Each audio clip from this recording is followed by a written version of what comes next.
Okay, good morning all of you. Today we are going to study nutrition in plant. Nutrition का मतलब होता है पोषण, कि प्लांट्स में पोषण कैसे मिलता है. इन class 6 you have learn that food is essential for all living organism. Class 6 में हमने पढ़ा था कि खाना जो है हर लिविंग ऑर्गेनिज्म के लिए ज़रूरी होता है. You also learn that carbohydrate, protein, fats, vitamins and minerals are component of food, and these components of food are called nutrients and are necessary for our body. और ये जो component of food होते हैं, component of food क्या क्या होते हैं? Protein, fats, vitamin, minerals are component of food. यहाँ से एक आपका क्वेश्चन आ सकता है कि what are the component of food. तो क्या लिखना है? Protein, fat, vitamin, minerals are the component of food. और इसी कॉम्पोनेंट को हम लोग न्यूट्रिएंट्स बोलते हैं. ओके, जो कि बहुत ही इंपॉर्टेंट होता है. तो सो व्हाट आर न्यूट्रिएंट्स? तो the components of food are called nutrients. Okay, और ऐसे भी लिख सकते हैं the components like vitamin, minerals are of food are nutrients. अच्छा, और जो हमारे बॉडी के लिए बहुत ही इम्पॉर्टेंट होते हैं. All living organism require food. Plants can synthesize food for themselves but animals including humans cannot. सारे लिविंग ऑर्गेनिज्म, और इस सारे लिविंग ऑर्गेनिज्म में प्लांट्स और एनिमल्स दोनों आएंगे. प्लांट्स जो है वो खुद अपना खाना बना सकता है, लेकिन एनिमल्स अपना खाना खुद नहीं बना सकता है. They get it from plants और animals that eat plants. Okay, या तो एनिमल्स अपना खाना प्लांट्स से डायरेक्टली पाएगा या एनिमल्स से पाएगा जो कि प्लांट्स को खाते हैं. अब इस लाइन को थोड़ा विस्तार से समझाते हैं. ठीक है, जैसे मान लीजिए कोई शाकाहारी जीव है, तो वो तो डायरेक्ट प्लांट्स ही खा रहा है. जैसे शाकाहारी अगर कोई है तो बैगन खा रहा है, सब्जी खा रहा है, मूली खा रहा है, तो वो क्या हुआ? वो तो प्लांट्स ही है ना, वो तो अपना खाना खुद ही बना रहा है. अब कोई मांसाहारी है, आदमी है, या फिर मान लीजिए लायन है, तो लायन क्या खाता है? लायन मान लीजिए कि रैबिट को खाता है, लेकिन रैबिट क्या खा रहा है? रैबिट तो घास खा रहा है. ठीक है, तो ये घास जो है, अगर रैबिट घास नहीं खाएगा तो रैबिट जिंदा नहीं रहेगा, रैबिट जिंदा नहीं रहेगा तो लायन क्या खाएगा? तो इस तरह से लायन भी जो है अपने खाने के लिए डायरेक्टली या इनडायरेक्टली प्लांट्स पे ही डिपेंडेंट है. Okay, now mode of nutrition in plants. Plants are the only organism that can prepare food for themselves by using water, carbon dioxide and minerals. The raw materials are present in their surrounding. Okay, तो plants जो है वो सिर्फ ऐसा organism होता है जो कि फूड को खुद पकाता है. ओके, और किस किस चीज़ से पकाता है? वाटर से, कार्बन डाइऑक्साइड से और मिनरल से. The raw materials are present in the surrounding. और ये जो रॉ मटेरियल्स होते हैं, यानी ये रॉ मटेरियल्स, कौन से raw materials? Water, carbon dioxide और मिनरल्स जो होता है ये सराउंडिंग में पाया जाता है. ठीक है, तो यहाँ भी एक क्वेश्चन आ सकता है कि what are the raw materials, okay, which are needed by the plants to prepare their food. So what are the raw materials used by the plants to prepare their food? What are they? They are water, carbon dioxide and mineral. The nutrients enable living organism to build their body, to grow, to repair damaged part of their body and provide energy to carry out life process. अब देखिए, जो nutrients होता है वो किस किस चीज़ में हम लोगों को सक्षम करता है. न्यूट्रिएंट्स से हमारा बॉडी ग्रो करता है, जो डैमेज सेल होता है वो रिपेयर करता है, और जो हमारा लाइफ प्रोसेसेस होता है वो कैरी आउट करता है. अच्छा, अगर आपसे ये क्वेश्चन पूछा जाए कि why nutrients are essential for living organism, तो इसका आंसर आप क्या लिख सकते हैं? Because they enable the organism to build their bodies, to grow, to repair damaged parts, okay, and to provide energy. Nutrients is mode of taking food by an organism. Nutrition का मतलब क्या होता है? What is nutrition? Nutrition is a mode of taking food by an organism and its utilization by the body, और उसका utilization. ठीक है, now यहाँ से न्यूट्रिशन का दो पार्ट्स होगा. ठीक है, दो तरह से हम लोगों को न्यूट्रिशन मिलता है. एक होता है ऑटोट्रॉपिक मोड और दूसरा होता है हेटरोट्रॉपिक मोड. तो आइए आगे पढ़ते हैं. The mode of nutrition in which organism make food themselves from simpler substance is called autotrophic nutrients. ऐसा मोड न्यूट्रिशन का जिसमें कि ऑर्गेनिज्म जो है अपना खाना खुद बनाते हैं, ऐसे जो मोड होता है उसको क्या बोलते हैं, ऑटोट्रॉपिक बोलते हैं। ओके, और ऐसे जो प्लांट्स होते हैं जो कि अपना खाना खुद बनाते हैं, तो प्लांट्स को हम क्या बोलते हैं, ऑटोट्रॉप्स बोलते हैं। Okay, animals and most other organisms take food in prepared by plants, they are called heterotrophs। और जो हमारा एनिमल्स होता है और जो अदर एनिमल्स होते हैं वो खाने के लिए किस पे डिपेंडेंट होते हैं, प्लांट्स पे, तो वो डिपेंडेंट है अदर पे, इसलिए उसको हेटेरोट्रॉप्स बोला जाएगा। यानी कि अगर आपसे पूछा जाएगा कि व्हाट आर प्लांट्स, तो plants are what are plants, plants are autotrophs और heterotrophs, plants are autotrophs, and what are animals, animals are heterotrophs। Okay, or the mode of nutrition by which animals make their food is heterotrophic mode. Now we may ask where the food factories of plants are located, whether food is made in all parts of the plant or only in certain parts। अब ये हम लोग जानना चाहेंगे, ये पूछ सकता है कि कहाँ फूड फैक्ट्री होता है, ठीक है, प्लांट्स का, और क्या फूड जो है वो प्लांट के हर पार्ट में बनता है या किसी एक पार्ट में। How do plants obtain the raw materials from the surrounding. अब हम लोग ये तो पढ़ें कि सराउंडिंग में रॉ मटेरियल्स चाहिए, जो रॉ मटेरियल्स होता है यानी कि वाटर, कार्बन डाइऑक्साइड और मिनरल्स, वो सराउंडिंग से मिलता है, लेकिन कैसे सराउंडिंग से उसको ऑब्टेन करता है, लेता है, ठीक है, प्लांट्स अपना खाना बनाने के लिए, और खाना बनाने के बाद वो उस खाने को कैसे ट्रांसपोर्ट करता है, how do they transport them to the food factories of the plants. Okay, यानी कि जो मटेरियल्स होता है, जो रॉ मटेरियल्स होता है, सराउंडिंग से ले करके फिर वो प्लांट्स का जो फूड फैक्ट्री है वहाँ तक कैसे पहुँचाता है, how do they transport them to the food factories of the plants. तो ये तीनों क्वेश्चन का जो आंसर है हम लोग अब आगे देखेंगे। Okay, and this one is topic 1.2, that is photosynthesis। okay, what is the meaning of photo का मतलब होता है आपका लाइट, एंड synthesis का मतलब होता है प्रिपेयर करना, ठीक है। तो ये जो फोटोसिंथेसिस है ये प्रोसेस का नाम है, ये प्रोसेस है जिससे प्लांट्स अपना खाना बनाते हैं। So leaves are the food factories of plants. Leaves क्या होते हैं, प्लांट्स के फूड फैक्ट्रीज होते हैं। Therefore all the raw material must reach the leaf. तो इसीलिए लीव्स क्योंकि फूड फैक्ट्रीज होता है प्लांट्स का, इसलिए जो भी रॉ मटेरियल हम लोगों को फोटोसिंथेसिस के प्रोसेस के लिए जरूरी है उसको लीव्स तक पहुंचाना होता है। Water and minerals are present in the soil are absorbed by the roots and transported to the leaves। Water और minerals जो कि हम लोगों को soil से मिलता है उसको हम लोग soil से absorb करते हैं, किसके थ्रू, roots के थ्रू, और फिर उसको हम लोग leaves तक transport करते हैं। Okay, here one question can be asked that what are the food factories of plants? Then leaves are the food factories of plants। Now how, from where do we get carbon dioxide? Carbon dioxide from the air is taken in through the tiny pores present in the surface of the leaves।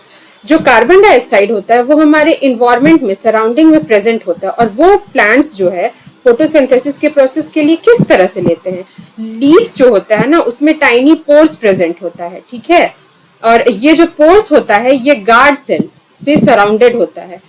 ऐसे pores को stomata बोलते हैं। Okay, so what is stomata, तो stomata are nothing but tiny pores present in the surface of leaves. जो leaves पे tiny pores present होते हैं उनको हम स्टोमाटा बोलते हैं।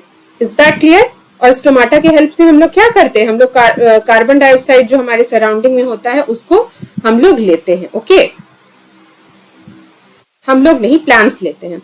Water and minerals are transported to the leaves by the vessels which run like pipe through the roots, the stem। Okay, water और minerals जो होता है are transported to the leaves by the vessels which run like pipes throughout the root, the stem, the branches and the leaves। एक xylem नाम का vessel होता है, ठीक है, जाइलम होता है जिससे कि आपका वाटर और मिनरल्स जो है वो लीव्स तक पहुंचता है, ठीक है, which run like pipe throughout the roots, stems and branches and leaves। जो कि रूट से होकर के, स्टेम से, ब्रांचेस से होकर लीव्स तक पहुंचता है, लीव्स तक भी पहुंचता है। They form a continuous path or passage for the nutrients to reach the leaf। और ये क्या करते हैं, कंटिन्यूअस पाथ और पैसेज बनाते हैं जिससे कि न्यूट्रिएंट्स जो है सो वो लीफ तक पहुंचते हैं। They are called vessels। और ये जो होते हैं ये वेसल्स होते हैं। What are vessels? Vessels are the continuous path or passage through which the nutrients reach to the leaves. You will learn more about the transport of material in plants in chapter 11. Xylem और फोलम के बारे में आप लोग अच्छे से पढ़िएगा chapter 11 में, ठीक है, कि किस तरह से सारा मटेरियल्स जो है सो प्लांट्स में ट्रांसफर होता है. ये चैप्टर 11 में आपको पढ़ना है. Okay.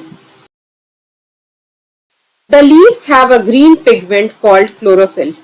What leaves are having? Leaves are having green pigment. It helps leaves to capture the energy of sunlight. This energy is used to synthesize food from carbon dioxide and water. Okay now. अब तो ये हम लोग देखें कि जो leaves है वो फूड फैक्ट्रीज होते हैं, ठीक है.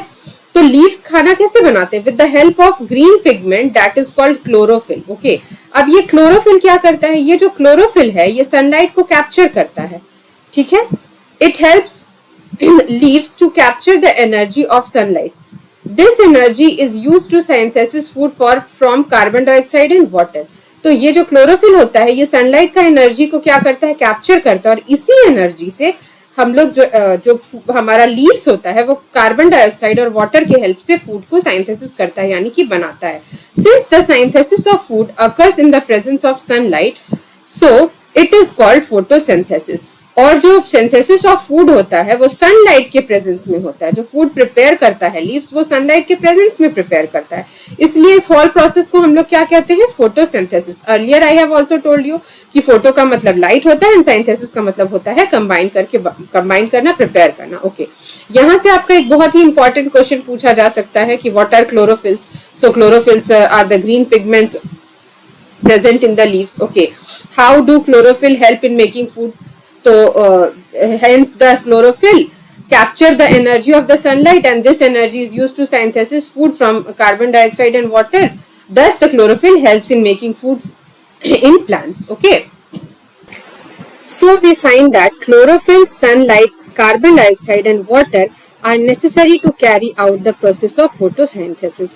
और इस तरह से हम लोगों को क्या समझ में आता है कि हम लोगों को फोटोसिंथेसिस के प्रोसेस को कैरी आउट करने के लिए कौन कौन से चीजों की आवश्यकता है? Chlorophyll, sunlight, carbon dioxide, water. Okay. It is a unique process on the earth. The solar energy is captured by the leaves and stored in the plants in the form of food. Okay. ये कैसे कहा जा रहा है आपका? देखिए ये जो हमारा फोटोसिंथेसिस का जो प्रोसेस है ना ये बहुत ही यूनिक है. देखिए क्या कह रहा है कि द सोलर एनर्जी, सो सन का जो एनर्जी है वो लीव्स कैप्चर करता है और फूड के फॉर्म में प्लांट्स में रखता है. समझ रहे हो क्या कह रहा है? कि सोलर एनर्जी को लीव्स जो है कैप्चर करता है और फूड के फॉर्म में स्टोर करता है. कैसे? आपका क्लोरोफिल जो होता है वो सनलाइट की एनर्जी को कैप्चर करता है और उसको उसी सनलाइट की एनर्जी को यूज करता है ना आपका फोटोसिंथेसिस के लिए और उस मतलब खाना बनाने के लिए. तो ये क्या हो गया? जो सोलर एनर्जी एक तरह से हमारा फॉर्म ऑफ फूड में प्लांट्स में स्टोर होता है. The sun is the ultimate source of energy for all living organism. और इसीलिए सन जो होता है वह एकमात्र एनर्जी का सोर्स होता है सारे लिविंग ऑर्गेनिज्म के लिए. अब जरा दिमाग से सोचिए कि ऐसा कैसे होता है. क्योंकि मान लीजिए कि अगर सनलाइट का एनर्जी नहीं होगा तो प्लांट्स खाना नहीं बनाने पाएंगे. प्लांट्स खाना नहीं बनाने पाएंगे तो कोई प्लांट्स नहीं होगा. प्लांट्स नहीं होगा तो हम लोग तो जानते हैं कि डायरेक्टली और इनडायरेक्टली हम लोग प्लांट्स के ऊपर डिपेंडेंट है खाना, अपना खाना के लिए. ठीक है. All the human beings and animals are dependent on plants. तो जब प्लांट्स ही नहीं होंगे तो हम लोग कैसे सरवाइव करेंगे? दूसरी बात, फोटोसिंथेसिस का जब प्रोसेस कैरी आउट होता है तो ऑक्सीजन रिलीज करता है. ठीक है. प्लांट्स, तो वो ऑक्सीजन हम लोगों के सर्वाइवल के लिए जरूरी होता है, जो कि ऑक्सीजन भी हम लोगों को नहीं मिलेगा. ओके ना.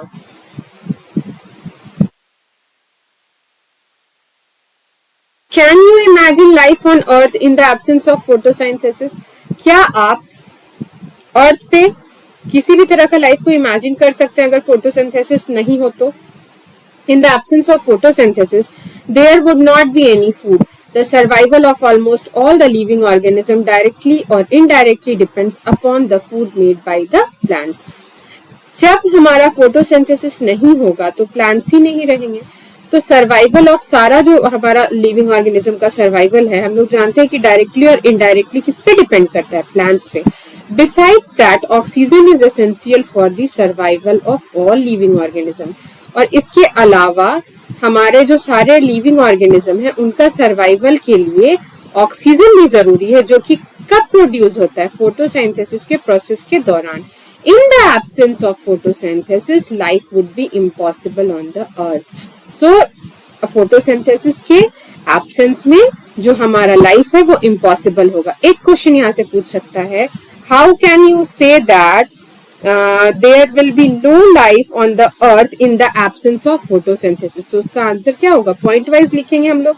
Number 1, if there will be no photosynthesis, we cannot survive because directly or indirectly we all are dependent on the plants. Secondly, for the survival we need oxygen, which is released during the process of photosynthesis. Okay. During photosynthesis, chlorophyll containing cells of leaves in the presence of sunlight uses carbon dioxide and water to synthesize carbohydrates. The process can be represented in the equation. This equation is very important. आपसे question पूछा जा सकता है कि show the process of photosynthesis with the help of equation. तो देखिए, carbon dioxide और water के मदद से सनलाइट और क्लोरोफिल के प्रेजेंस में ये जो लीव्स है वो क्या बनाते हैं? कार्बोहाइड्रेट और oxygen. Okay, carbohydrate is also called starch. Now see this diagram. इस डायग्राम में हम लोग क्या देख रहे हैं कि लीव है, ये लाइट एनर्जी को ले रहा है, कार्बन डाइऑक्साइड को ले रहा है सराउंडिंग से. ठीक है, क्लोरोफिल पहले से लीव्स में है, वाटर मिनरल्स इसको रूट से मिल रहा है, और ये क्या कर रहा है? रिलीज कर रहा है ऑक्सीजन को. Is that clear? Now diagram showing photosynthesis. आपसे ये डायग्राम भी बहुत इंपॉर्टेंट है, आप बहुत ध्यान से देख लीजिएगा इसको. एक क्वेश्चन पूछ सकता है कि with the help of diagram show the process of photosynthesis. Okay, एक क्वेश्चन ये भी पूछ सकता है with the help of equation show the process of photosynthesis. तो आपको ये इक्वेशन लिखना पड़ेगा. Is that clear? Okay.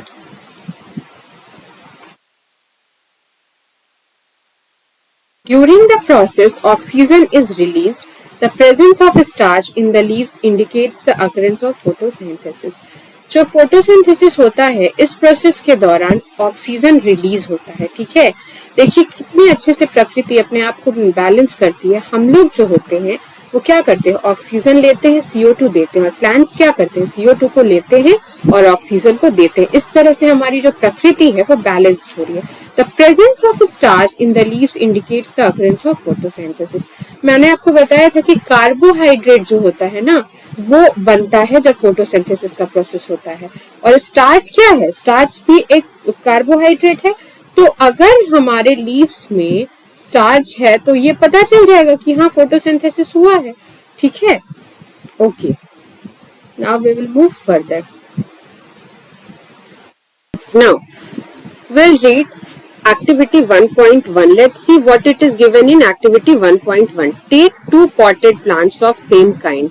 Keep one in dark for 72 hours and other in sunlight.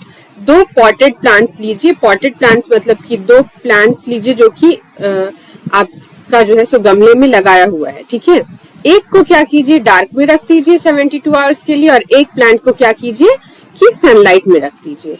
Okay, उसके बाद फिर आपको क्या करना है? आयोडीन टेस्ट परफॉर्म करना है.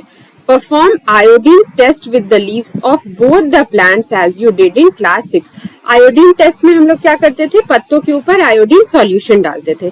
फिर आप दोनों पत्तों मतलब दोनों जो प्लांट्स हैं आपके, वो दोनों का जो पत्ता है, एक एक पत्ता लीजिए और उसके ऊपर आयोडीन सॉल्यूशन डालिए, और उसके बाद देखिए कि क्या रिजल्ट आता है, और उस रिजल्ट को रिकॉर्ड कीजिए. Now leave the pot which was earlier kept in dark in sunlight for 3 to 4 days and perform the iodine test again on its leaf. Okay, अब आप क्या कीजिए कि जिस पौधे को आपने डार्क रूम में रखा था उसको आप सनलाइट में रख दीजिए 3 से 4 दिन के लिए, और फिर से आयोडीन टेस्ट को अगेन आयोडीन सॉल्यूशन जैसे डाल के हम लोग आयोडीन टेस्ट परफॉर्म किए थे उसको आप परफॉर्म कीजिए, और फिर अपने ऑब्जर्वेशन को रिकॉर्ड कीजिए नोटबुक में. Okay, now the leaves other than green. अब आपको ये पूरे ऑब्जर्वेशन से क्या पता चलेगा? The leaves other than green also have chlorophyll. The large amount of red, brown and other pigment mask the green colour. Photosynthesis take place in these leaves also. तो जो लीव्स होता है जो कि मतलब जिसमें कि ग्रीन कलर नहीं होता है, जो कि रेड कलर के होते हैं, ब्राउन कलर के होते हैं, उनमें भी फोटोसिंथेसिस होते हैं. ठीक है, लेकिन the large amount of red colour और ब्राउन कलर और other pigment mask the green colour, मतलब कि जो हमारा ग्रीन कलर होता है उसको अदर जो पिगमेंट्स होते हैं रेड कलर के, ब्राउन कलर के, वो उसको ढक देते हैं। तो जो ग्रीन कलर के लीव्स नहीं होते हैं उनमें भी फोटोसिंथेसिस होता है। Is it clear to all of you? Now, you often see slimy green patches in the ponds or stagnant water bodies. These are generally formed by growth of organism called algae. आपने देखा होगा मतलब देखा होगा often कि slimy पतले green patches वाले जो स्टैग्नेंट वाटर बॉडीज होते हैं उनमें आप पत्ते देखे होंगे, ठीक है। These are generally formed by the growth of organism called algae. और ये क्यों बन जाते हैं? ये जो है सो एक ऑर्गेनिज्म होता है एल्गी। एल्गी अच्छा ग्रीन कलर का क्यों होता है? बिकॉज एल्गी में भी क्लोरोफिल होता है। Is that clear? They contain chlorophyll which gives them green colour. Algae can also prepare their own food by photosynthesis. So what is the mode of making food? Okay, how algae make their food? So algae also made their food with the help of photosynthesis. If the question will be asked that why algae is of green color, the presence of chlorophyll in the algae make it of green color. Okay, वो उसको green color का बना देता है। Is it clear? Now we will study synthesis of plant food other than carbohydrate. ठीक है, plant food other than carbohydrate वो कैसे, जो बाकी सारे कंपोनेंट्स होते हैं उनको वो कैसे साइंथेसिस करते हैं। You have just learn that plant synthesize carbohydrates through the process of photosynthesis. अभी अभी हमने पढ़ा था कि फोटोसिंथेसिस का जब प्रोसेस होता है तो जो प्लांट्स होते हैं वो कार्बोहाइड्रेट्स को प्रिपेयर करते हैं। Okay, now the carbohydrate are made up of carbon, hydrogen and oxygen. Carbohydrate जो होता है वो कॉम्प्लेक्स सब्सटेंस होता है। कॉम्प्लेक्स सब्सटेंस किसको कहते हैं? जो कि सिर्फ एक चीज से नहीं बनता, वो बहुत सारी चीजों को मिला के बनता है। जैसे आप देखिए कि जो कार्बोहाइड्रेट है हमारा वो कार्बन, हाइड्रोजन और ऑक्सीजन ये सबको मिला के बना है, ठीक है। These are used to synthesis other components of food such as protein and fats. और ये जो कार्बन, ऑक्सीजन और आपका हाइड्रोजन है ये यूज किया जाता है क्या करने के लिए? अदर कंपोनेंट्स जो फूड के हैं जैसे कि प्रोटीन और फैट्स, इनको भी प्रिपेयर करने के लिए, इनको भी साइंथेसिस करने के लिए। But proteins are nitrogenous substance which contain nitrogen. लेकिन जो हमारा प्रोटीन होता है वो नाइट्रोजीनियस सब्सटेंस होता है और हम लोगों को नाइट्रोजन भी चाहिए होता है क्योंकि प्रोटीन जो होता है वो नाइट्रोजनस सब्सटेंस होता है तो वो नाइट्रोजन को कंटेन करता है। From where do the plants obtain nitrogen? अब सोचने वाली बात ये है कि नाइट्रोजन प्लांट्स को कहाँ से मिलता है? Recall that nitrogen is present in एब्यूडेंस in the gaseous form in the air. आप ये बात याद कीजिए कि नाइट्रोजन जो है हमारा एयर में मिलता है, ठीक है। 78% ऑफ जो एयर होता है वो नाइट्रोजन होता है हमारा। Okay, now however plants can not absorb nitrogen in this form. Although हमारा नाइट्रोजन जो है वो 78% हमारे सराउंडिंग में रहता है, लेकिन कार्बन डाइऑक्साइड के अलावा वो गैसियस फॉर्म में नाइट्रोजन गैस को नहीं ले सकता, ठीक है। नाइट्रोजन गैस को यूजेबल फॉर्म में जब वो होता है, सॉल्युबल फॉर्म में, तो ही प्लांट्स यूज कर सकते हैं। Soil has certain bacteria that convert gaseous nitrogen into a usable form and release it into the soil. तो जो हमारा सॉइल होता है उसमें सर्टेन बैक्टीरिया होते हैं। फॉर एग्जांपल आपने पढ़ा होगा कि लेग्यूमिनस प्लांट्स के रूट में राइजोबियम नाम का एक बैक्टीरिया होता है जो कि नाइट्रोजन फिक्सेशन के लिए हेल्पफुल होता है। ओके, तो इस तरह के बैक्टीरिया सॉइल में मौजूद होते हैं जो कि जो गैसियस फॉर्म में नाइट्रोजन होता है उसको यूजेबल फॉर्म में कन्वर्ट कर देते हैं और फिक्स कर देते हैं हमारे सॉइल में और इस तरह से रिलीज कर देते हैं हमारे सॉइल में। और फिर वो जो हमारा नाइट्रोजन है वो वाटर के साथ मिल करके फिर वो प्लांट्स में ट्रांसपोर्ट हो जाता है। Okay, these are absorb by the plants along with water. और ये जो नाइट्रोजन होते हैं ये प्लांट्स के द्वारा एब्सॉर्ब कर दिए जाते हैं वाटर के साथ। Okay, also you might have seen farmers adding fertilisers rich in nitrogen to the soil. और आपने ये भी देखा होगा कि बहुत सारे फार्मर्स होते हैं जो कि नाइट्रोजन जो होता है हमारा उसको फर्टिलाइजर्स के तौर पे डालते हैं, ठीक है, फर्टिलाइजर्स के रूप में सॉइल में डालते हैं. In this way the plants fulfil there requirements of nitrogen along with other constituent. और इस तरह से नाइट्रोजन का जो हमारा फुलफिलमेंट है वो होता है अदर कॉन्स्टिट्यूएंट्स के साथ. Plants can then synthesis proteins and vitamins. और इस तरह से प्लांट्स जो है वो क्या प्रोटीन और विटामिन को भी सिंथेसिस कर सकता है, प्रिपेयर कर लेता है. ओके, अभी हमारे पास ये क्वेश्चन था ना कि नाइट्रोजन हम लोगों को कैसे मिलता है. दूसरी बात है कि क्वेश्चन आपसे यहाँ पे ये पूछा जाता है कि although we are saying that nitrogen is present in the gaseous form in the environment, then how can you that how it is used by the plants. okay, कैसे ये यूज किया जाता है, क्योंकि नाइट्रोजन जो है ये एक आपका स्टेटमेंट है कि नाइट्रोजन जो आपका है वो गैसियस फॉर्म में है एनवायरमेंट में और उसको तो यूज नहीं कर सकता है. तो सॉइल में किस तरह से वो जाता है और किस तरह से नाइट्रोजन की भरपाई होती है. तो here we will what our answer will be, हमारा आंसर क्या होगा कि certain bacteria that are present in the soil convert gaseous nitrogen into usable form. और इसका एग्जांपल क्या होगा, राइजोबियम बैक्टीरिया. इसका एक एग्जांपल हो सकता है राइजोबियम बैक्टीरिया. ये नाइट्रोजन फिक्सर के नाम से भी जाना जाता है. इस बैक्टीरिया को हम नाइट्रोजन फिक्सर्स के नाम से भी जानते हैं. Okay, Now we will study other modes of nutrition in plants. अभी तक हमने पढ़ा कि ऑटोट्रॉपिक न्यूट्रिशन होता है जिसमें कि प्लांट्स खुद से अपना खाना बनाते हैं. ओके, अब हम लोग ये पढ़ेंगे कि बाकी और सारे मोड्स ऑफ न्यूट्रिशन क्या क्या होते हैं. There are some plants which do not have chlorophyll. They cannot synthesize food. How do they survive and from where do they derive nutrition? कुछ प्लांट्स ऐसे होते हैं जिनमें कि क्लोरोफिल नहीं पाया जाता है, ठीक है, और वो फूड को सिंथेसाइज नहीं, प्रिपेयर नहीं कर पाते हैं. तो वो कैसे सरवाइव करते हैं और वो उनको न्यूट्रिशन कैसे मिलता है, ठीक है, ये अब क्वेश्चन है. Like human and animals such plants depend on food produced by other plants. जैसे कि हमारा ह्यूमन्स और एनिमल्स प्लांट्स पे डिपेंडेंट होते हैं, उसी तरह से ऐसे प्लांट्स जिनके पास क्लोरोफिल नहीं होता है वो भी प्लांट्स पे ही अदर प्लांट्स जो अपना खाना खुद बनाते हैं उन पे डिपेंडेंट होते हैं.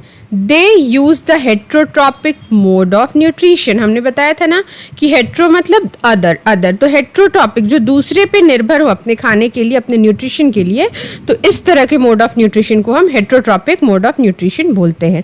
Look at figure 1.5. I will show you figure 1.5. Wait, ये देखिए, ये देख रहे हैं, ये जो है, ये जो येलो देख रहे हैं, ये है अमरबेल. ओके, ये पैरासाइट है और ये जो है, ये ग्रीन कलर का जो ट्री है, ये होस्ट प्लांट है जिसके ऊपर कि जो ऐसे प्लांट्स जो कि अपना खाना खुद नहीं बना पाते हैं, ये क्या करते हैं कि ये ऐसे प्लांट्स के ऊपर क्लाइम करके रहते हैं, चिपक के रहते हैं, जो कि अपना खाना खुद बनाते हैं. और ऐसे प्लांट्स को हम पैरासाइट बोलते हैं. ऐसे प्लांट्स को हम क्या बोलते हैं, पैरासाइट्स. और जो ऐसे प्लांट्स को जो कि अपना खाना खुद नहीं बना पाते, पैरासाइट्स को आश्रय देते हैं, उनको हम होस्ट प्लांट बोलते हैं. Okay, now see,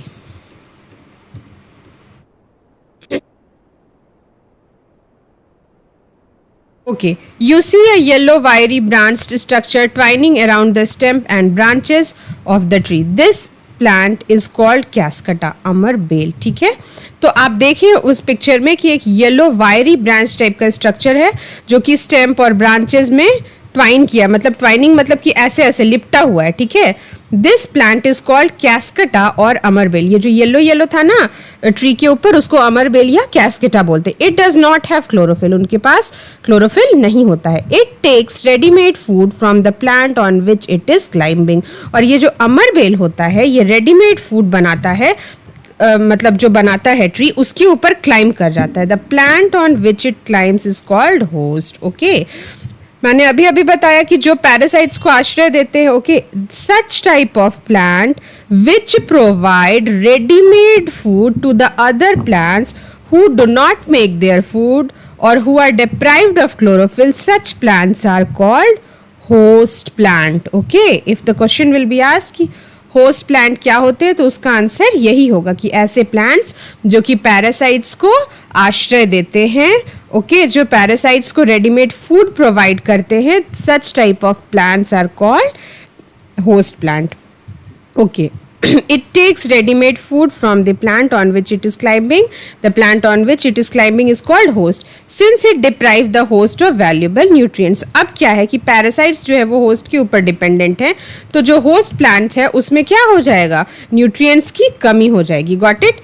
Cascata is called parasites. और ऐसे plants जो अपना खाना खुद नहीं बना सकते हैं, जो host plant पे depend करते हैं अपने food के लिए, such type of plants are called parasites. Okay, so one question will be asked that what are parasite plants? So parasite plants are such type of plants which depends upon the other plants for their food. They are called parasites.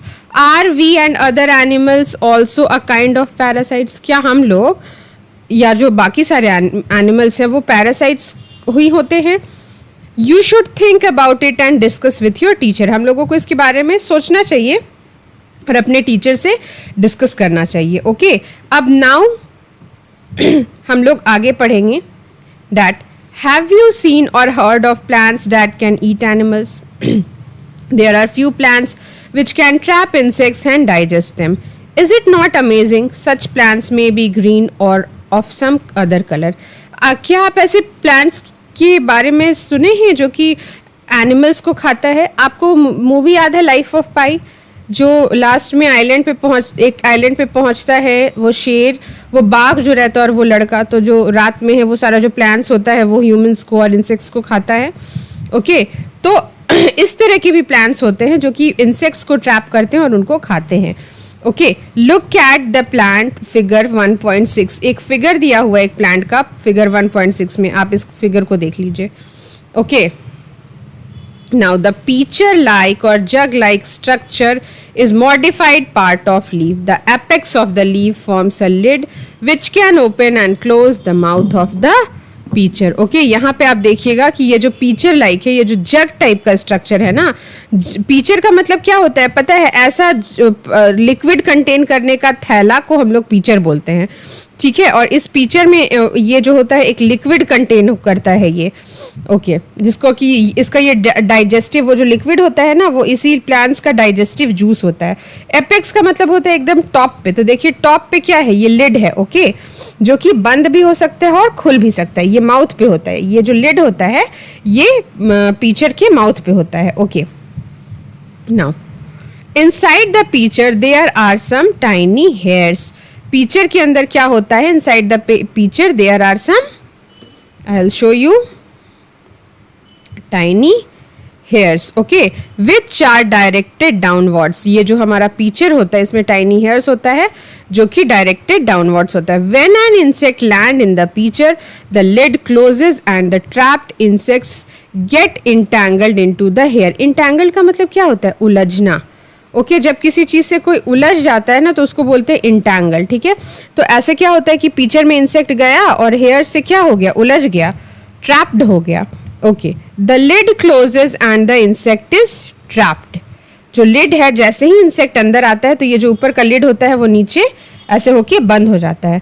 The insect is digested by digestive juice secreted in the pitcher and its nutrients are absorbed. Such insect eating plants are called insectivorous plants. Okay, मैंने आपको बताया था ना कि pitcher के अंदर digestive juice होता है, जो कि कोई इंसेक्ट जाता है उस तो क्या होता है, पहले लिड आपका बंद हो जाएगा, उसके बाद जो अंदर इसका जूस होता है, ये जो आपका हेयर्स होता है ये इसको ट्रैप कर लेगा और जो जूस होता है उसको जो इंसेक्ट होता है उसको डाइजेस्ट करने में, उसका जो आपका न्यूट्रिएंट्स होता है उसको एब्जॉर्ब करने में हेल्पफुल होता है. तो ऐसे जो इंसेक्ट ईटिंग प्लांट्स होते हैं उनको क्या बोलते हैं? उनको हम इंसेक्टिवोरस प्लांट्स बोलते हैं. Okay, is it possible that such plants do not get all the required nutrients from the soil in which they grow? क्या ये पॉसिबल है कि वो जो प्लांट्स होते हैं, आखिर वो भी तो सॉइल ही पे, इंसेक्टिवोरस प्लांट्स भी तो सॉइल पे ही उगते हैं ना, तो क्या सॉइल से उनको नहीं मिलता है? सो आप इसका आंसर खोजिएगा. We will move further. Now what is saprophytes? Okay, saprotrops. Now we will study saprotrops. You might have seen packets of mushrooms sold in the vegetable market. Okay, हम लोगों ने बहुत सारा मशरूम का पैकेट देखा है जो कि वेजिटेबल मार्केट में मिलता है. Okay, now sorry. You may have also seen fluffy umbrella-like patches growing in the moist soil or on rotting wood during the rainy season. Let's us find out what type of nutrients they need to survive from where they get them. Okay mushrooms को हमने देखे हैं market में. Okay umbrella like patches होता है जो कि moist sol गीली मिट्टी पे या सड़ी हुई जो वुड होता है उसके ऊपर ऐसे देखिएगा वुड है और इसके ऊपर जो है ये क्या होगा, एक अम्ब्रेला लाइक स्ट्रक्चर आपका आ जाता है. ठीक है, तो ये जो अम्ब्रेला लाइक स्ट्रक्चर होता है ये क्या होता है, ये मशरूम होता है जिसको कि हम लोग खुखड़ी भी बोलते हैं, रुबड़ा भी बोलते हैं. तो ये जो है ये न्यूट्रिएंट्स अपना कहाँ से इसको मिलता है, और ये जो न्यूट्रिएंट्स अपने सर्वाइवल के लिए इनको जो न्यूट्रिएंट्स चाहिए होता है उनको कहाँ से प्राप्त होता है. तो let's find out. Of bread and moisture it with water. एक पीस ऑफ ब्रेड लीजिए और उसको पानी से मॉइस्चर कर दीजिए. Leave it in a most warm place for 2 to 3 days until fluffy patches appear on them. और ये जो हमारा मॉइस्चन ब्रेड होता है जो वाटर से मॉइस्चन किया हुआ रहता है उसको 2 से 3 दिन के लिए हम लोगों को क्या करना है कि वार्म जगह पे, जो गर्म जगह है वहाँ पे छोड़ देना है ताकि फ्लफी पैचेस जो है उसके ऊपर आ जाए. आप देखोगे कि ब्रेड को छोड़ दोगे ना तो वाइट वाइट कलर का उसके ऊपर क्या होता है. What is the color of these patches? In patches का कलर क्या होता है. Observe the patches under a microscope और इन अ मैग्नीफाइंग ग्लासेस. और ये जो ब्रेड के ऊपर पैचेस होता है इसको मैग्नीफाइंग ग्लासेस से या माइक्रोस्कोप से हम लोगों को क्या करना है, ऑब्जर्व करना है. Write down your observation in a notebook. और इस ऑब्जर्वेशन को आपको अपने नोटबुक पे लिखना है. You will see cotton like thread spread on the piece of bread. और आपको पता चलेगा कि ये ब्रेड है उसके ऊपर white white white white colour का लगा हुआ है. ठीक है, इस तरह का कॉटन लाइक जो थ्रेड्स होता है वो पीस ऑफ ब्रेड के ऊपर क्या होगा, स्प्रेड हो जाएगा. Is it clear? Okay, I think I am clear with all my words. Now, these organisms are called fungi. They have different mode of nutrition. They absorb the nutrients from the bread.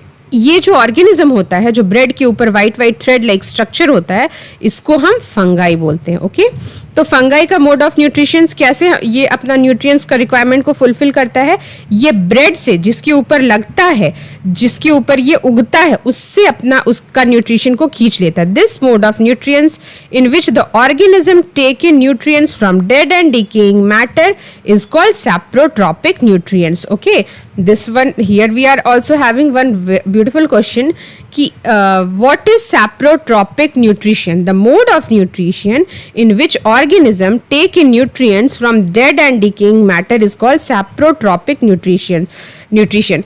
ऐसा nutrition जिसमें कि जो हमारा जो organism होता है वो जो न्यूट्रिशन होता है वो डेड और डिकेइंग मैटर से लेता है उसको हम लोग सैप्रोट्रॉपिक न्यूट्रिशन बोलते हैं. Okay, is it clear? Now, such organism with saprotropic mode of nutrition are called saprotrophs. ऐसे organism जो कि saprotropic mode of nutrition से अपना न्यूट्रिशनल वैल्यू को लेते हैं उसको हम लोग saprotrophs बोलते हैं. ऐसे organism को क्या बोलते हैं? saprotrophs. Fungi also grow on pickles, leather, clothes and other articles that are left in hot and humid weather for a long time. Fungi जो होता है हमारा वो न सिर्फ आपका खाने पे लगता है, वो पिकल्स पे लगता है, लेदर्स पे लगता है, क्लॉथ्स पे लगता है और अदर आर्टिकल्स पे. एक क्वेश्चन यहाँ से ये भी पूछ सकता है कि what are the probable places. Probable का मतलब होता है कि कहाँ उसका संभावना है. प्रोबेबिलिटी का मतलब होता है संभावना. तो what are the probable places where fungi can grow. कहाँ कहाँ फंगाई ग्रो कर सकता है. तो आप एग्जाम्पल में other than food. Okay, other than food fungi कहाँ कहाँ ग्रो कर सकता है. तो वो लेदर्स पे ग्रो कर सकता है, क्लॉथ्स पे ग्रो कर सकता है. Okay, now during the rainy season they spoil many things. Ask your parents about the menace of fungi in your house. जो भी मतलब जो भी चीज़ों को खराब किया है फंगाई ये आप अपने पेरेंट्स से पूछेगा कि फंगल इन्फेक्शन से क्या क्या चीज़ें जो हैं आपके घर में खराब हुई हैं. Okay, now the fungal spores are generally present in the air when they land on wet and warm things. they germinate and grow. जो फंगल स्पोर्स होता है यानी छोटा छोटा जो बिंदु टाइप का होता है इस तरह का फंगल स्पोर्स ये एयर्स में हमेशा रहता है, लेकिन जब ये वेट और वार्म थिंग्स पे आके गिरता है, बैठता है, इसको वार्म और वेट और वार्म प्लेस जहाँ मिलता है तो वहाँ वो उग जाता है, ग्रो कर जाता है, जर्मिनेट कर जाता है. Now can you figure out how we can protect other things from getting spoiled? क्या आप ये फिगर आउट कर सकते, क्या आप ये सोच सकते कि किस तरह से हम बाकी जो चीज़ें हैं उनको स्पॉइल होने से बचा सकते हैं? Okay. Some organisms live together and share both shelter and nutrients. This relationship is called symbiosis relationship. अब कुछ ऑर्गेनिज्म ऐसे होते हैं जो साथ में ग्रो करते हैं और साथ में रहते हैं और वो अपना शेल्टर और न्यूट्रिएंट्स दोनों को शेयर करते हैं. ठीक है. Some organisms live together and share both shelter and nutrients. This relationship is called symbiosis. क्या होता है कि दो चीज है वो एक साथ ग्रो कर रहा है, ये इसको कुछ न्यूट्रिएंट्स दिया, ये इसको कुछ न्यूट्रिएंट्स दिया. ओके. तो इस टाइप का रिलेशनशिप को हम लोग symbiosis बोलते हैं. For example, certain fungi live inside the roots of the plants. The plants provide nutrients to the fungus and in return the fungus provides water and certain nutrients. तो क्या होता है कि कुछ फंगाई जो होते हैं वो प्लांट्स का जो रूट्स होता है उसमें रहते हैं. द प्लांट्स जो प्लांट्स होते हैं वो फंगस को क्या देते हैं? न्यूट्रिएंट्स देते हैं और रिटर्न में फंगस क्या प्रोवाइड करता है? उनको वाटर देता है. Okay. So will move further. Organisms called lichens, a chlorophyll containing partner which is an alga and a fungus live together. Okay, एक ऑर्गेनिज्म है, आपका एग्जाम्पल है ऐसे सिम्बायोसिस रिलेशनशिप का लीचेन. तो एक क्लोरोफिल कंटेनिंग पार्टनर होता है विच इज एन एल्गा. इसमें एक एल्गा और फंगस साथ में रहता है. तो एल्गा जो होता है वो क्लोरोफिल कंटेनिंग पार्टनर है. एल्गा के पास क्लोरोफिल होता है. ठीक है. और फंगस के पास क्या होता है? देखते हैं क्या शेयर करता है. The fungus provide shelter, water and minerals to the alga. जो फंगस होता है वो शेल्टर, वाटर और मिनरल्स एल्गा को देता है और एल्गा इन रिटर्न क्या करता है? Readymade food. क्योंकि एल्गा के पास क्या है? क्लोरोफिल है. तो वो रिटर्न में फंगस को क्या देता है? रेडीमेड फूड देता है. इस तरह से लीचेंस जो है आपस में रहते हैं. एक फंगस और एक एल्गा का जो कॉम्बिनेशन है वो आपस में रहता है. तो lichen is an example of symbiosis relationship. Okay. अगर क्वेश्चन आपसे पूछ दिया जाएगा what is symbiosis relationship, okay, and what is symbiosis, तो what will be the answer? Some organism live together and they shelter both they share both their shelter and nutrients. This relationship is called symbiosis and lichen is example of it. Okay. और उसके बाद फिर lichen का पूरा कहानी भी आप लिख सकते हैं. Now how nutrients are replenished in the soil. replenished का मतलब होता है भरपाई. ठीक है. सॉइल में हम लोग प्लांट्स को उगा रहे हैं, हमारा प्लांट्स ग्रो कर रहा है, सॉइल से न्यूट्रिएंट्स को ले रहा है और उस न्यूट्रिएंट्स के हेल्प से ग्रो कर रहा है. अब जो ये न्यूट्रिएंट्स है ये सॉइल में तो कम हो रहा है, तो कैसे इस न्यूट्रिएंट्स का भरपाई सॉइल में होता है? Have you seen farmers spreading manure और फर्टिलाइजर्स इन द फील्ड और gardeners using them in lawns और in pots? Do you know why this is done?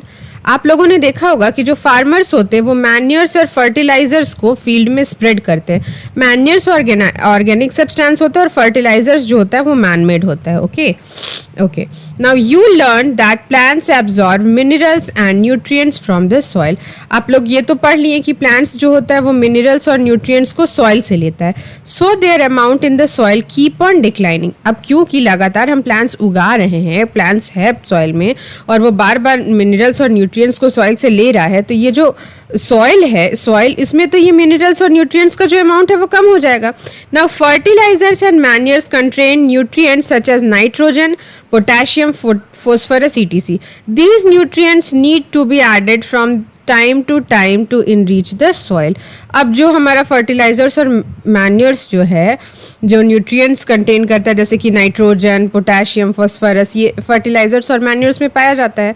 तो ये न्यूट्रिएंट्स हम लोग फर्टिलाइजर्स और मैन्योर्स की हेल्प से सॉइल में डालते हैं ताकि हमारा जो सॉइल है वो इन न्यूट्रिएंट्स से डिप्राइव्ड ना हो. We can grow plants and keep them healthy if we can fulfill the nutrient requirement in plants. Okay, हम लोग प्लांट्स को ग्रो कर सकते हैं और उसको हेल्दी रख सकते हैं अगर हम लोग प्लांट्स का न्यूट्रिएंट रिक्वायरमेंट को फुलफिल करें तो. Okay. Usually, crop plants absorb a lot of nitrogen and the soil became deficient in nitrogen.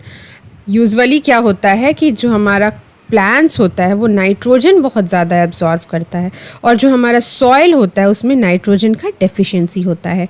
You learn that दो nitrogen gas is available in plenty in the air, the plants can not use it in the manner they can use carbon dioxide. जैसे कि हम लोग carbon dioxide को use करते हैं, plants उस तरह से नाइट्रोजन गैस को डायरेक्टली एब्जॉर्व करके यूज़ नहीं कर सकता है.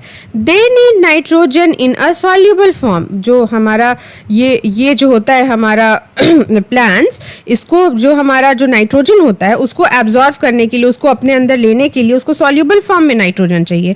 वो जो हमारा सराउंडिंग है जिसमें गैशियस फॉर्म में नाइट्रोजन है उसको डायरेक्ट नहीं ले सकता है. The bacteria called rhizobium can take atmospheric nitrogen and convert it into usable form. और हमारा जो बैक्टीरिया होता है जिसको कि हम लोग राइजोबियम बोलते हैं, तो वो क्या होता है, वो हम लेता है एटमॉस्फेयर से नाइट्रोजन को और फिर उसको यूजेबल फॉर्म में कन्वर्ट कर देता है. But rhizobium can not make its own food. अच्छा, तो ये क्या होता है, नाइट्रोजन को फिक्स तो कर देता है लेकिन ये अपना खाना खुद नहीं बना पाता.